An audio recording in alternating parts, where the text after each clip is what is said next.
নমস্কার বন্ধুরা, আমি পূর্ণিমা। সকালবেলা জানলা খুলে যদি এরকম রোদ ঝলমলে আকাশ দেখা যায়, তাহলে মনটা কিন্তু বেশ ফ্রেশ হয়ে যায়। তবে আজকে কিন্তু আমার খুব তাড়া রয়েছে, কারণ আমাকে বেরোতে হবে পুগলু সোনাকে নিয়ে ওর ঠাম্মির বাড়িতে। পুগলু সোনা জন্মের পরে এই ২য় বার ও যাবে ওর ঠাম্মির বাড়িতে। তবে পুগলু সোনা ঘুম থেকে উঠলে ওর মাকে খুব খোঁজে। তো সেই কারণে যত তাড়াই থাক না কেন, আমি গিয়ে ওকে কোলে আগে জড়িয়ে নিই। তো আজকে ওর বাবাকে বলেছি যে একটু ফ্রেশ করে দিতে। ওর বাবা ফ্রেশ করে দেওয়ার পরে আমি ওকে সলিড খাবার খাইয়ে দিই এবং ওকে রেডি করে আমরা বেরিয়ে পড়ি। পুগলি সোনা সকালবেলা খেয়ে দিয়ে ও এক রাউন্ড ঘুম দেয়। তো ঘুমন্ত অবস্থাতেই ওকে নিয়ে বেরিয়ে যাই, কারণ দেরি হয়ে যাবে।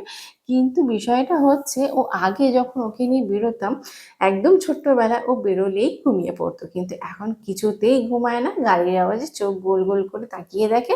আর এখন তো আরও হয়েছে ছটপটে, খালি গলে উঠে খেলা করবে। এই আমার নাক ধরবে, চুল ধরবে, সবকিছু ধরবে। যার জন্য এখন আমি চুল খোলাও রাখতে পারি না। কি যে বলবো! আর এই যে ঠাম্মির বাড়িতে ঢুকতে ঢুকতেই ও অমনি ঝপাত করে ঠাম্মির কোলে।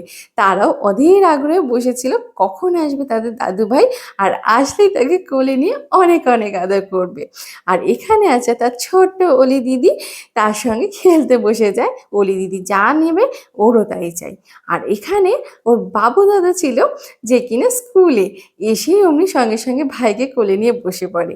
ভাই বোনদের মধ্যে এই ভালোবাসাটাই তো অনেক মূল্যবান, তাই না?